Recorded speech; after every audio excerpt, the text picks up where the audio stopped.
పిల్లలు, ఈరోజు మనం వినబోయేది త్యాగానికి ప్రతీక అయిన మహర్షి దధీచి కథ. ఒకసారి తారకాసురుడు అనే రాక్షసుడు దేవతలను తీవ్రంగా వేధించాడు.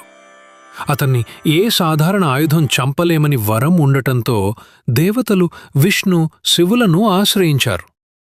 వారు చెప్పారు, తారకాసురుని నాశనం చేయగల ఏకైక ఆయుధం ఋషి దధీచి మహర్షి యొక్క ఎముకలతో తయారైన వజ్రాయుధం మాత్రమే.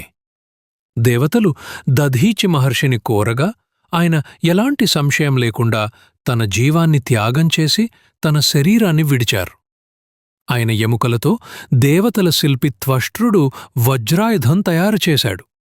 ఆ వజ్రాయుధంతో ఇంద్రుడు తారకాసురుని సంహరించి దేవలోకానికి శాంతి చేకూర్చాడు.